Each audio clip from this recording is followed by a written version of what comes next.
Opinions expressed in the following show are solely those of the host and their guests and not those of W4CY Radio, its employees, or affiliates. We make no recommendations or endorsements for radio show programs mentioned on air or on our web. No liability, explicit or implied, shall be extended to W4CY Radio or its employees or affiliates. Any questions or comments should be directed to those show hosts. Thank you for choosing W4CY Radio.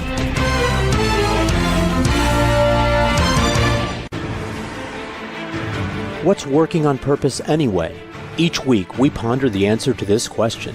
People ache for meaning and purpose at work, to contribute their talents passionately and know their lives really matter. They crave being part of an organization that inspires them and helps them grow into realizing their highest potential.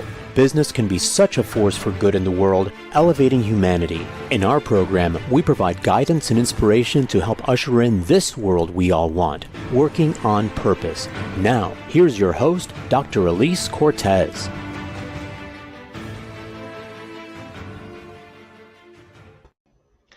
Welcome back to the Working on Purpose program. Thanks for tuning in again this week. Great to have you. I'm your host, Dr. Alise Cortez, joining you live from Dallas, which is home base for me. If we've not met yet and you don't know me, I'm a management consultant, organizational logotherapist, speaker, and author.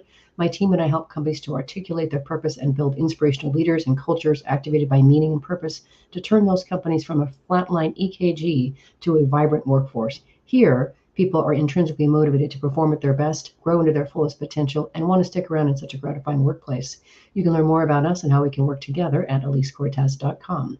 Also, if you like the content of the show and the guests I bring on, you may also be interested in my next book coming out in March 2023. It's called The Great Revitalization, How Activating Meaning and Purpose Can Radically Enliven Your Business. You can pre-order at Amazon or Barnes & Noble. Now, with us today is Dr. Michael Glauser. He's an entrepreneur, business consultant, and university professor. Today, he serves as executive director of the Center for Entrepreneurship in the John M. Huntsman School of Business at Utah State University. He's also the director of the Seed Self-Sufficiency Program, helping people around the world to improve their standard of living and benefit their communities through entrepreneurship. He is the author of One People, One Planet, 6 Universal Truths for Being Happy Together, which we'll be talking about today. He joins us today from Salt Lake City, Utah. Dr. Glauser, welcome to Working on Purpose. Thank you, Alise. I'm happy to have a conversation with you today. Well, I really appreciate having wicked smart people on the show who really care about making the world a better place. So, hearty welcome. And with you did that and that's just one of your books in it, with this beautiful book you put out here, One People, One Planet. Of course, I read it cover to cover. Beautiful work and such a contribution, Michael. It's so beautiful. Well, thank you. I'm impressed that you read it. Yeah, I hear that a lot from my guests. Apparently, it's a thing.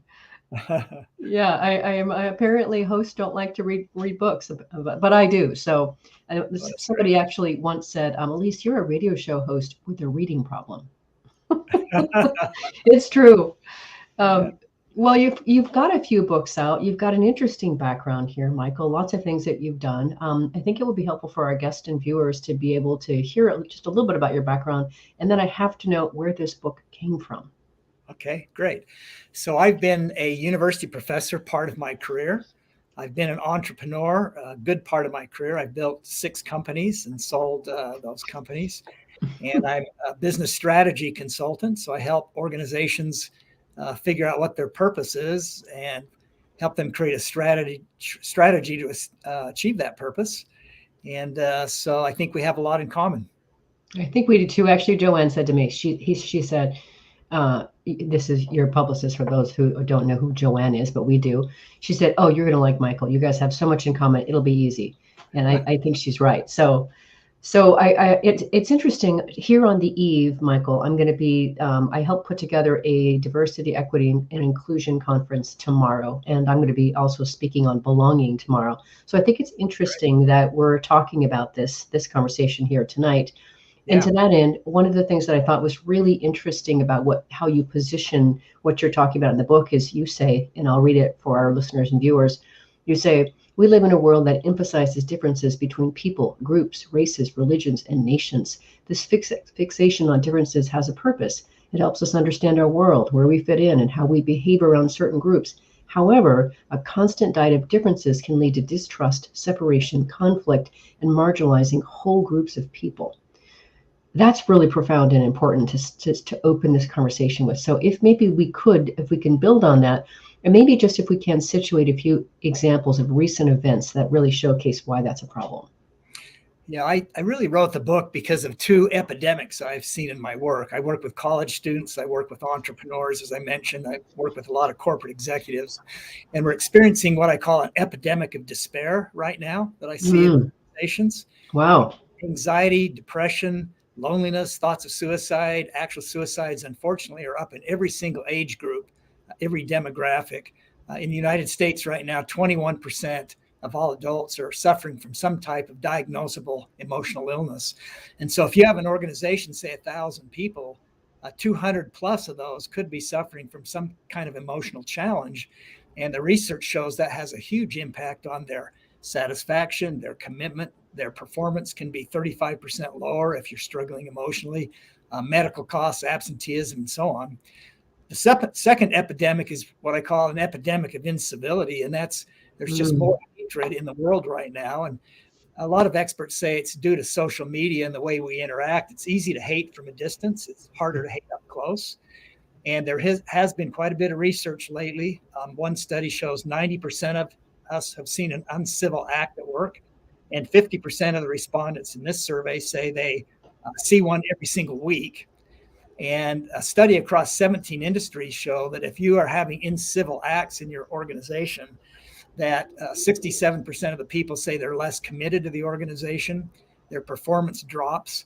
And one really staggering statistics, about 25% of people that are in uncivil organizations take that out on the customer. So it has these two epidemics of despair and incivility just have a huge impact on the culture of an organization. And as you know, we know the culture of the organization is the biggest predictor of the four outcomes of recruiting, retention, satisfaction, and performance. And so I thought it was time to really take a look at, happiness and civility. And that's what led to the book, the research behind the book. Oh, I so applaud this, Michael. Now let's give a shout out to a friend and colleague of mine in Australia, Philip Roberts. He's very interested in working on this notion of civility as well. So he'll be glad very much to hear about your work and your book. So this thing about civility is really interesting. And I really appreciate the work that you're doing. And as I read your book, Michael, I felt like I was in the presence of something of a minister, one part minister, one part mystic, one part world explorer. It was wonderful. That's how I experienced you. That's how you occurred for me. Great. Yeah, as you know from looking at the book, I wanted to look at some real credible sources on happiness and civility.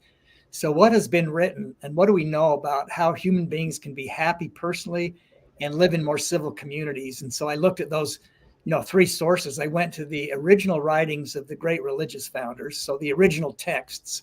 I didn't look at all the divisions and the fighting and the squabbling between religions. I looked at what did the founders write about happiness and civility. And then I went to the philosophers, the Asian, the Greek, the Roman philosophers. What did they write about happiness and civility? And then to give it credibility in our modern world, I went to science, all the research for 20 years in positive psychology to see if what's been taught for 5,000 years has been vetted through research. And of course it has been. And so the practices that I outline for happiness and civility come from those three sources. And I definitely wanted to applaud you on that, Michael, because I really have tremendous respect for people who are savvy in various kinds of religions, not just their own, but and they draw wisdom from other religions. A great example of that is my friend and colleague, Dr. Arthur Cyr McCauley, who's been on this show 4 times because he keeps writing fantastic new books. He also wrote the foreword to my book called Coloring Memoir, which is a memoir about loss. But, he's a man who can easily, with fluidity, move between the religions and say, well, Muhammad might say this, Jesus Christ said this, and such and such. And it's so beautiful. And what I love about that, going back to unity, bringing us together, what do we actually, there's more in common among people than there is not, which you also illustrate beautifully, and I want to cover too. But I really wanted to give you a shout out for that level, that breadth of reach to pull from, religions, from philosophy, from science. I just really thought that was really remarkable. Well, I tell the story in the book. This was quite a few years ago. I had the opportunity to go work in the Middle East, and I worked in Saudi Arabia at the King's University of Petroleum and Minerals. And they made it clear that, hey, if you talk about politics, you're going to get fired. And if you talk about religion, you're going to get fired. I said, no problem. And then they all started asking me questions about religion. And I kept saying, hey, I can't talk about it. I can't talk about it. And Right. well, you can't tell us about yours, but we can tell you about ours. And I essentially went through a 2-year training program in Islamic studies. I had a whole library of Islamic literature, read the Quran. I had copies in Arabic and English, which I was studying Arabic at the time. And I was amazed that the writings of Muhammad on happiness and civility were almost identical to the writings of Jesus on happiness and civility. And that, there are a lot of mysteries about, did we live before we were born, and will we live after? And is there a heaven and hell? And what's the nature of God? But if you look at what they said about, here's how you be happy on the earth, here's how you have civil relationships, all of these great religious founders, as well as the philosophers, were teaching almost identical principles for us to have a better experience on this earth. And that was fascinating to me. It is fascinating, and I love how you talk about that in your book, that experience of just what you shared right there on air. And that really brings us to, gosh, what if more people really understood that? So to me, Michael, that's about removing a bit of the veil of ignorance among all of us, right? Of whatever faith that we are steeped in, to start to be curious about other faiths, and you give some great examples, which we'll talk about later when we get into the universal truths of how we can discover them. But I just really want to encourage our listeners and viewers, those many people that listen to this show, Michael, they're interested in elevating their consciousness. They're interested in becoming greater inspirational leaders. And so that is a fantastic thing for them to aspire for, what you just taught us right there. Well, happiness has been linked to success. In the past, we thought, if we can just be successful in our work, if we can get promoted and get pay raises and have a nice salary and a nice home and cars and so on, we're going to be happy. But the latest research shows that just the opposite is the case, that those successes in the world, particularly in our careers, don't lead to happiness. But if we learn to manage our happiness and figure out how to be joyful, that's what drives these successes, these success activities. And people that are happy at work have more friends, they have better relationships, they're more inclined to be leaders, emerging leaders and formal leaders, they get promotions. Happiness just has a huge impact on organizations and teams in organizations. And so this was really important to me as I try to build companies and help others build companies that are really satisfying places to work. This concept of learning to manage our happiness and helping to manage the happiness of our teams becomes really critical for a modern leader. And so these principles, they work in real time. They've been proven. If we practice them, they make a huge difference in our lives and in the lives of our teams. Beautiful, Michael. So before we go on to our first break here, I want to situate. So we've been talking a bit about, the problem with focusing on the sharp differences. And then you're now helping us understand how many of the philosophies and the religions of the world really overlap. And so then you go on to say, and this is really, really compelling. You then say, and I quote, "We share far more similarities as humans than we do differences. We have common physical attributes. We share 99% of the same DNA, and we have similar emotions and aspirations for ourselves and our loved ones. So focusing on similarities does not mean we are naive about differences among us, but it produces far more positive outcomes in our lives. It helps us to eliminate our biases, develop deeper friendships, collaborate on challenges, and create stronger unity in our communities. We are one people, one planet. We are in this life together." That is so beautiful. Well, thank you. That was my attempt to show that we have more in common than we have differences. And, a lot of people are bailing out of organized religion, especially the younger generation.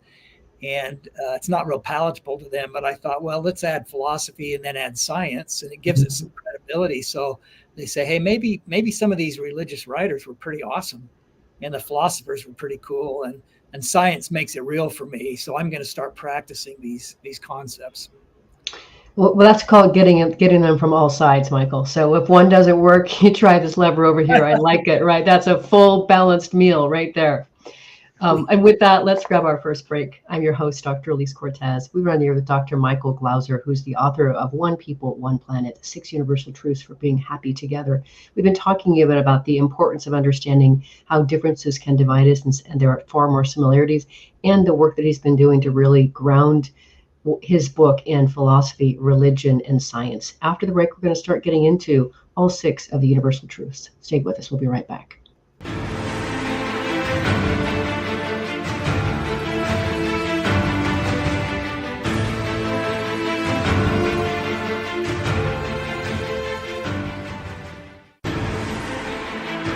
Dr. Alise Cortez is a management consultant specializing in meaning and purpose, an inspirational speaker and author. She helps companies visioneer for greater purpose among stakeholders and develop purpose-inspired leadership and meaning-infused cultures that elevate fulfillment, performance, and commitment within the workforce. To learn more or to invite Alise to speak to your organization, please visit her at alisecortez.com. Let's talk about how to get your employees working on purpose.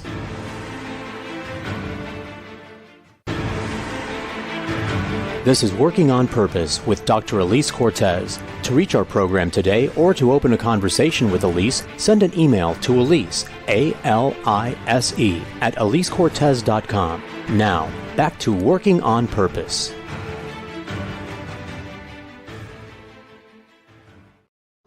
Thanks for staying with us and welcome back to the program.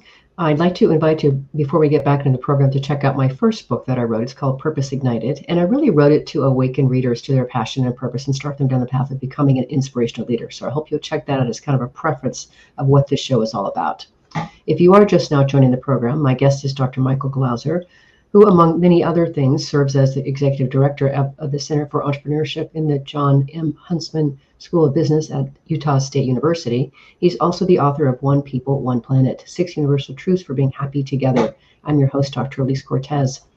So before we get into the 6 universal truths that comprise the basis of your book, Michael, I just thought for a second, we're talking about one planet, one people, one planet here. And I really thought that when the pandemic hit, that we had really started to head that direction. I felt to me like, gosh, we really are in this together. But maybe that isn't true so much still. Maybe maybe we glimpsed it, or maybe it was just a joke. They were just kidding. What do you think? Yeah, all the experts we've interviewed agree, that happiness and civility, they're complex topics. But they all agree that social media has had a huge impact on how we interact. So we're more connected to people than ever before, but it's a superficial connection. And we're also more isolated than we've ever been.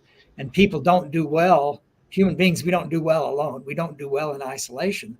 And so the social media was starting to isolate us more and more. And then the pandemic made that even worse.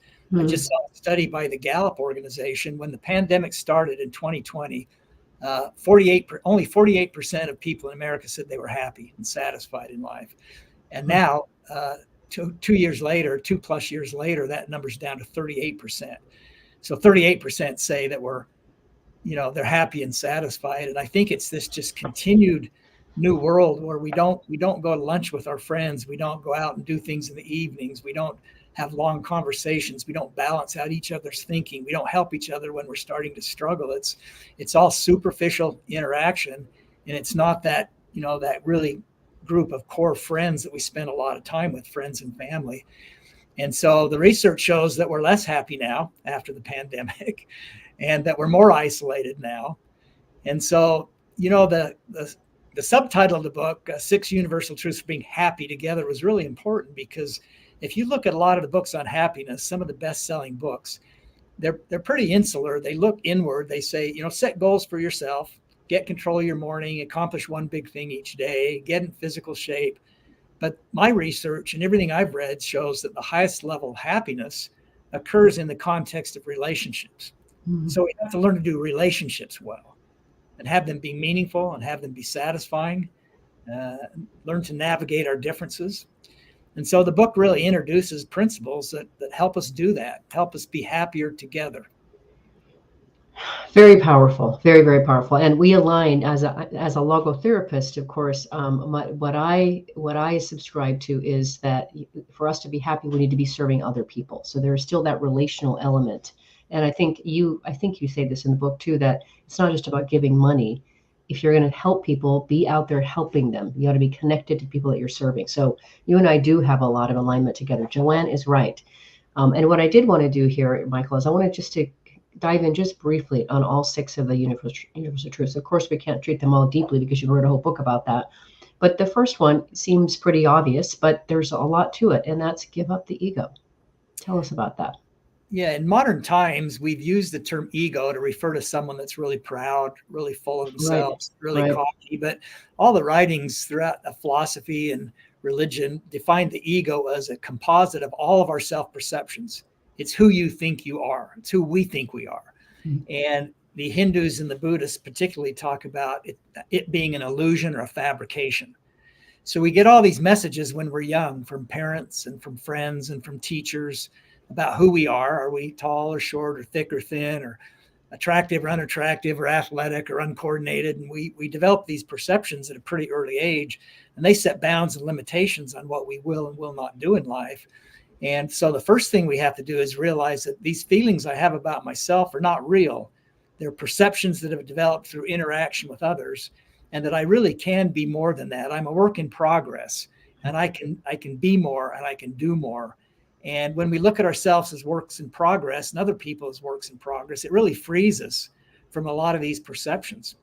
And in the book, I go into a bit of detail on how you change these self-limiting perceptions it's all through action. You have to start taking small steps that give you evidence that you are different than what you think you have been.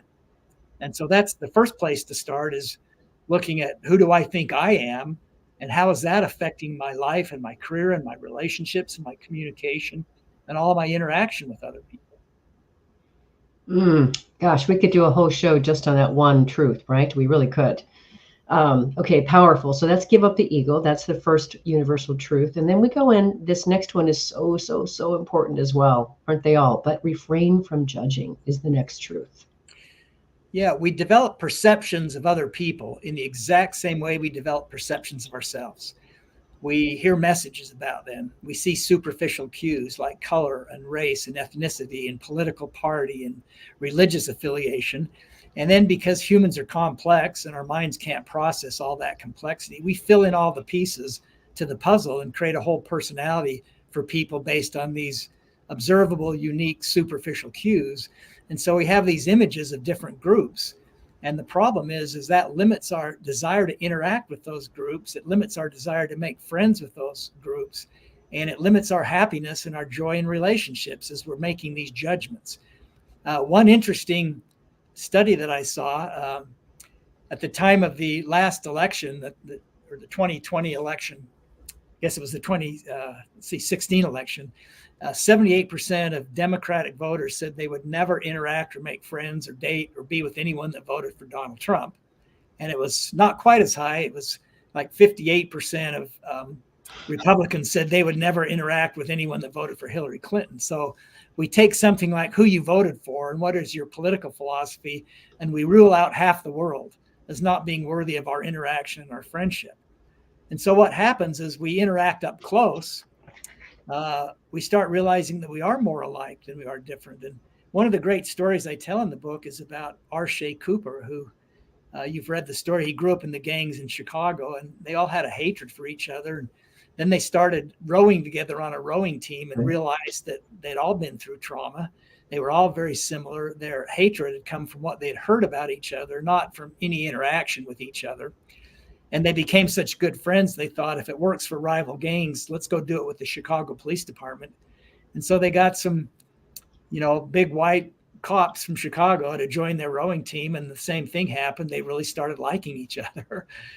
And Alise always says, it's easy to hate from a distance. It's harder to hate up close. And so overcoming this tendency to judge, it just opens up the whole world to us for new friends and new interaction and new acquaintances and new ways to learn. Mm-hmm. So beautiful. It's such a powerful example too, Michael. And I think one that I wanted to make sure too, and then talk about one of the things that contributes to judging, of course, is this little thing we tend to do, and that's to exercise our biases.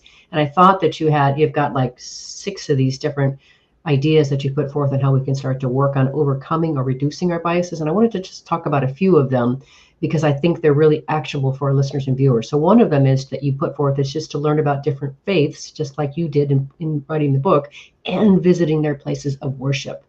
Wow. I have a friend who has done that, where I think he was brought up as a Protestant, and he would go and see what the Baptists were doing. And then he'd go and see what the Methodists were doing. And I thought that was so great, so powerful. Not just that one set of faiths, but at least he stepped out.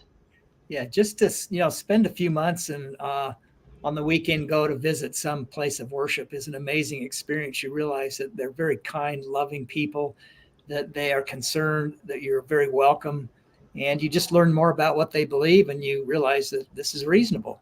And so for me to meet with some Buddhist priests, I went to different Buddhist temples, and I finally found one that was willing to be interviewed for the book. And she said, yeah, come by next Tuesday. And then she thought, I'm maybe not as qualified. And she actually flew in a Buddhist priest from Houston just to be interviewed by me for the book and for our training programs. Wow. The Islamic imam that I met was just an incredible person. And so I think that's a good experience to just see that people that have different beliefs aren't really weirdos. They're not way out there and strange, that they're human beings like we are. Mm-hmm. Completely agree. And then I kind of want to combine a couple of these other ones that you say here: learn a foreign language and study countries where it is spoken. And then you also say visit different countries and live like the locals, not the tourists. So one of my reason that I speak 5 languages, including English, is I like when I travel to connect with people.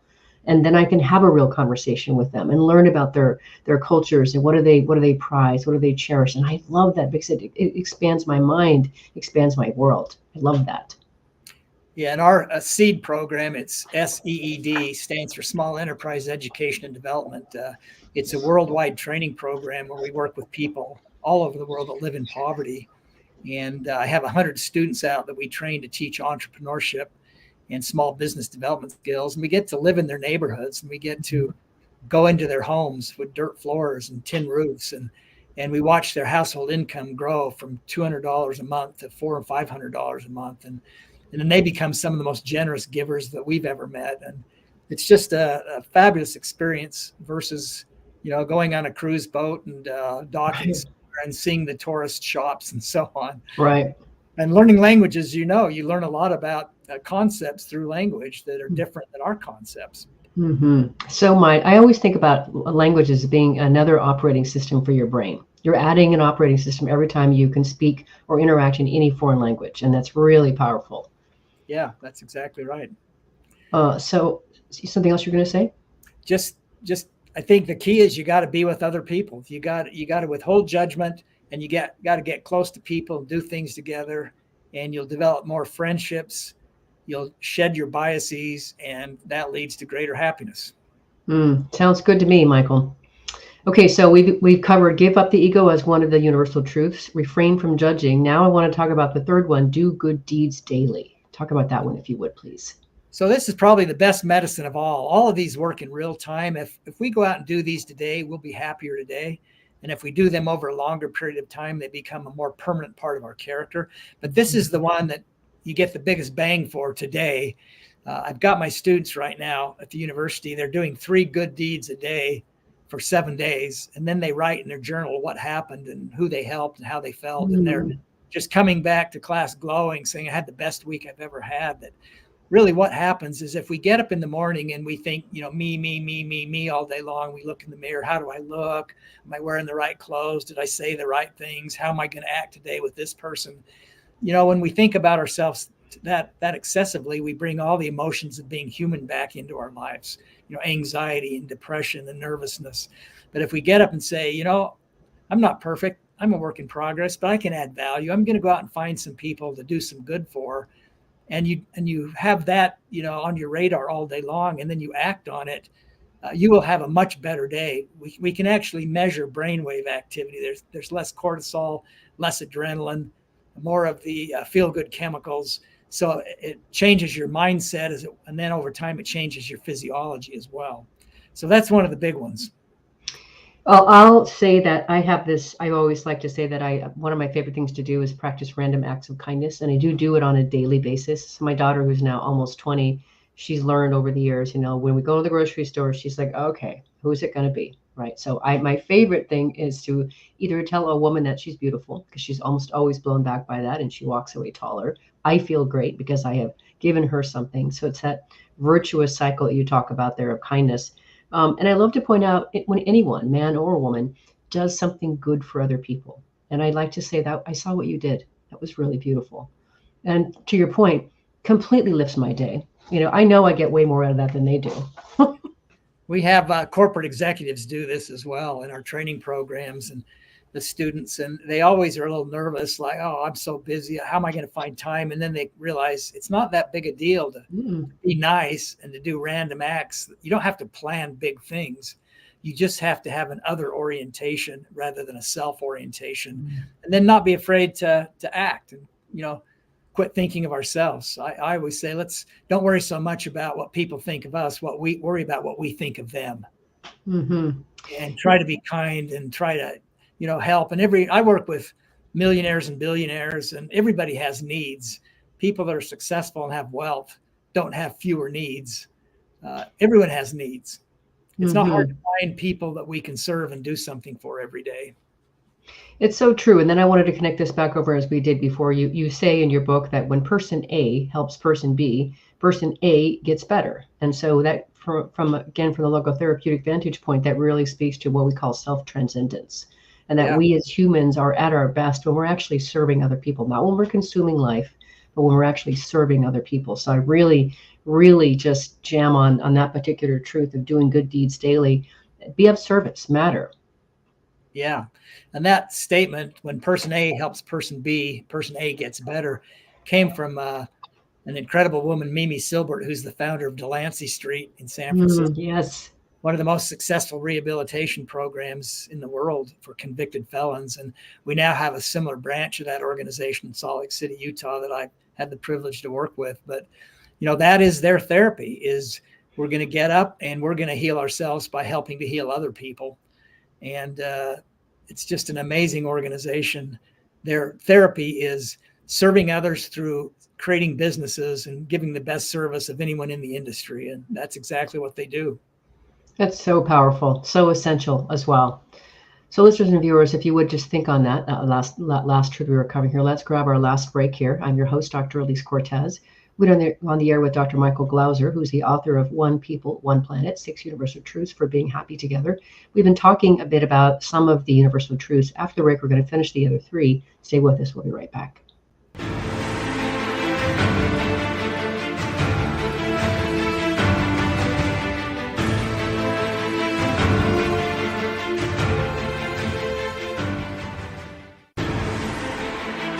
Dr. Alise Cortez is a management consultant specializing in meaning and purpose, an inspirational speaker and author. She helps companies visioneer for greater purpose among stakeholders and develop purpose-inspired leadership and meaning-infused cultures that elevate fulfillment, performance, and commitment within the workforce. To learn more or to invite Alise to speak to your organization, please visit her at alisecortez.com. Let's talk about how to get your employees working on purpose.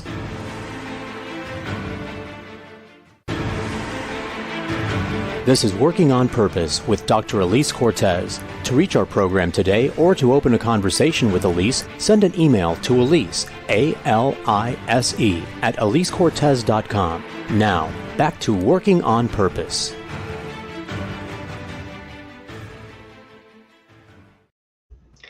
Thanks for staying with us and welcome back to Working on Purpose. It occurs to me, here we are talking about one people, one planet. One other thing I do want to share with you is that the anthology that I created, which is called Passionately Striving and Why, has been out for a while.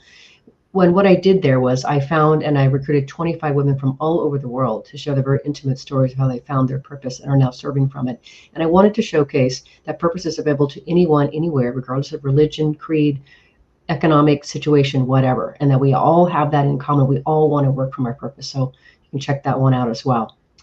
If you are just joining the program today, my guest is Dr. Michael Glauser, who among other things serves as the director of the SEED Self-Sufficiency Program, helping people around the world to improve their standard of living and benefit their communities through entrepreneurship, which is what he's been talking about before in the last segment.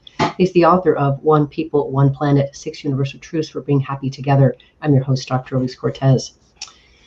So the next truth that we can talk about here is forgiving one another. Ooh, this is tough. You're serving up the hard stuff, Michael. This is the hardest one. People tell me that read my book and that enter our programs. Yeah, there's so much research on this that if we hold grudges and we're angry, it only hurts us. It doesn't hurt the person we're angry with. It's like a poison. I say it's like drinking poison, and then we sit back and wait for that other person to die. It just affects us emotionally, and it affects us physically. And one professor at the University of Wisconsin has done over 100 studies on forgiveness. And if we can learn to shed these hard feelings and not to have them in the first place, we're so much healthier and so much happier emotionally and physically. And the great story I love from the Buddha, he talks about 3 types of people that hold grudges. He said the first one's like a line etched in stone. It lasts for a long, long time. The second type of person is like a line etched in the dirt. It stays around for a while, but it eventually dissipates. And the third and the happiest person is like a line etched in water. It almost immediately goes away. And the key is to not take offense in the first place. And that's hard to do. But when we look at ourselves as a work in progress, that we make lots of mistakes. I did some things yesterday that I'm not going to do today. And if we allow other people the privilege of changing and knowing that they can be different tomorrow, maybe not till next year or the year after, but we're not permanently fixated in any kind of personality or character. And if we allow people to change and we don't take offense, we're just much, much happier. The evidence is so clear about this. And the story that I tell in the book, the most powerful one, is about Cy Snar, whose son was shot and killed when he was 18. And she just talks about living in complete depression and anxiety and with suicidal thoughts continually for 20 years until she eventually met and forgave the man who shot and killed her son. Yeah. And then she talks about the difference. It was like night and day. It's like heaven and hell. And she just finally realized, she learned that he was suicidal and troubled. He was an immigrant at 19 and he wanted to take his own life, but he was afraid to do it. So he thought, if I commit a horrible crime, then I'll be able to take my life. And that's what he did. And they caught him before he took his own life. And so he got life in prison, and he's just changed dramatically. She says he's an incredible guy that has grown up in leaps and bounds from where he was as a teenager. And they've basically become great friends. And it's changed her life. There needs to be a movie made about this if there hasn't already, but it's very, very hard for any of us, certainly me.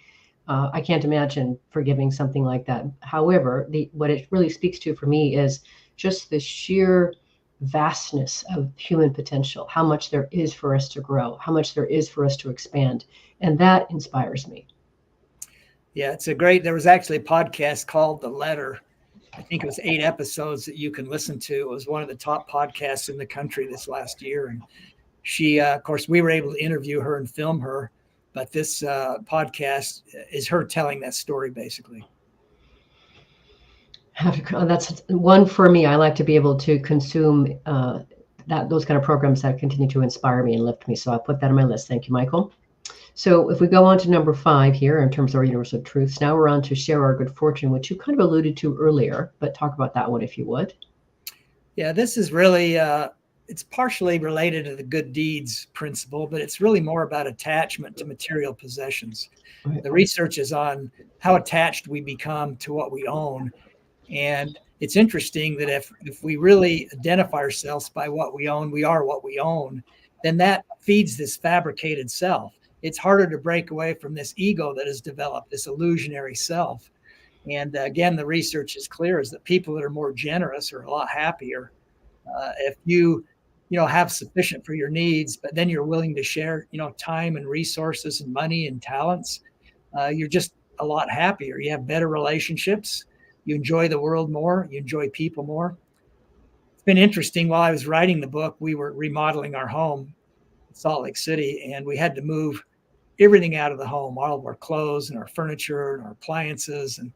And then when we were through, we started moving it all back in, and we decided, we thought, we don't want all this stuff, Mm-hmm. And I gave away probably 70% of my clothes. If I hadn't worn it for a year, I gave it away.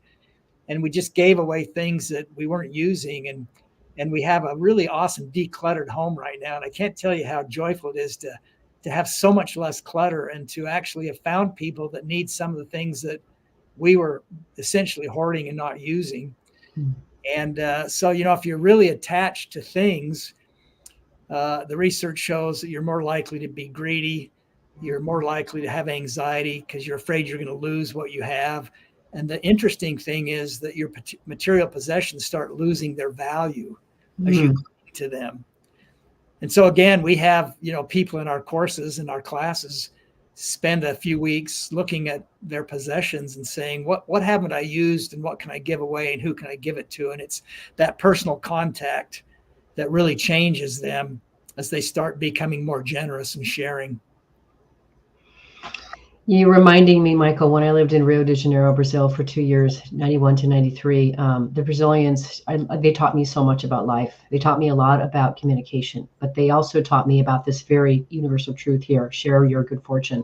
They would give the shirt off their backs before they had their next meal. That's just how it was.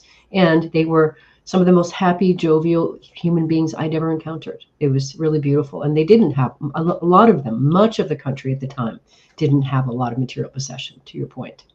Yeah, when you look at the happiness survey that's done every year, and the countries are ranked, we in the United States rank pretty low. And the countries that are the highest are countries in Latin America, Ecuador, Costa Rica, and countries that have very little, that have a lot of poverty, but they're so grateful for what they do have, and they're some of the most generous people we work with. It's amazing to us when we'll help a family, double their household income over a period of time, and then we watch them start giving things to their neighbors and sharing what they have. It's pretty amazing. It's so beautiful. I serve on the board of an organization called Namaste Direct, and they are an organization that helps Guatemalan businesswomen with business loans and education to grow their businesses as well. We see the same thing happen with them. It's so, so beautiful. If only we Americans could learn just as well. We can. I know we can. I'm going to hold out faith. Okay, so our last universal truth here, and this is going to dovetail into this: care for our needy. Yeah, this is, again, a kind of an extension of doing good deeds. With good deeds, you're going out randomly looking for a way to make a difference every day. With this one, we have people in our communities that are really suffering. They have emotional illness. Maybe they've been through a difficult divorce. Maybe they've lost a child. Maybe they've lost a job. And this is a longer term commitment. If each one of us will help one person, it'll make a huge difference in the world. And so I say, look at the skills that we have, the experiences we have, and who are we uniquely qualified to mentor through a difficult time. And if everyone in our community was doing that, we would have incredible, loving communities. And so this is really looking for someone that we may be uniquely qualified to serve over a period of time. And you can get involved in an organization, you can volunteer, at hospitals, aftercare centers, whatever. But if we want to improve our communities and become more civil, we have to take care of the people that are struggling and suffering in our communities. And so that's the last one of the 6.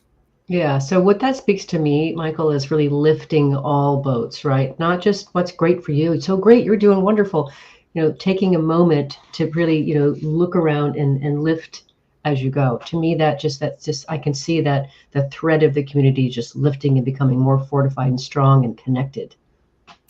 Yeah, and Aristotle had a lot to say. Some of the philosophers, the Greek philosophers, that we really need to lift those that are struggling in our communities up to the middle class, and that preserves the community. If we have a huge gap between wealthy and poor, we don't have a middle class, then we have strife and conflict.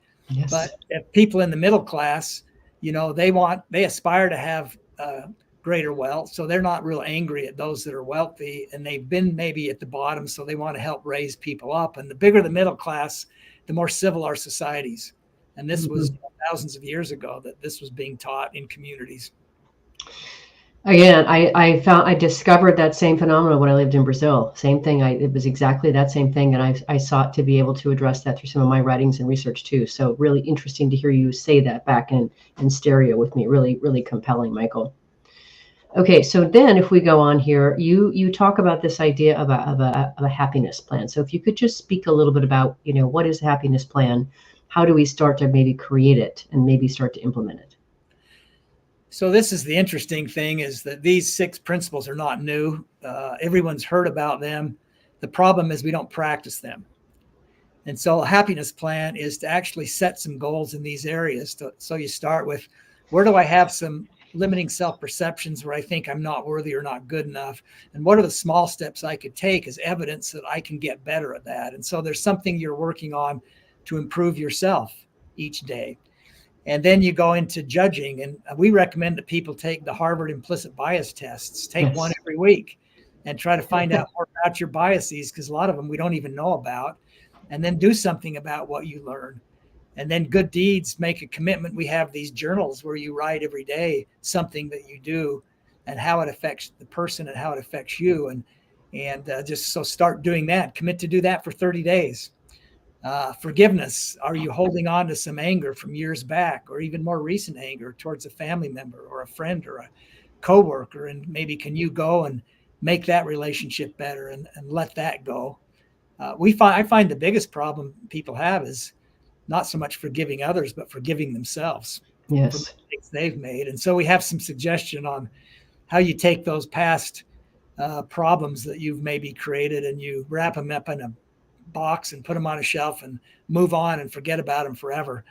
And so really it's more about just doing things. It's about doing the practices. And as I mentioned, they work in real time. Our mission, we're kind of evangelists for happiness and civility. I'm seeing that. What we're trying to do is get people to do these things just on a trial basis. And that was what impressed me about the religious writings. The Hindu sages and Buddha and Christ, Muhammad, they all said, hey, don't take our word for this, try it, see what happens.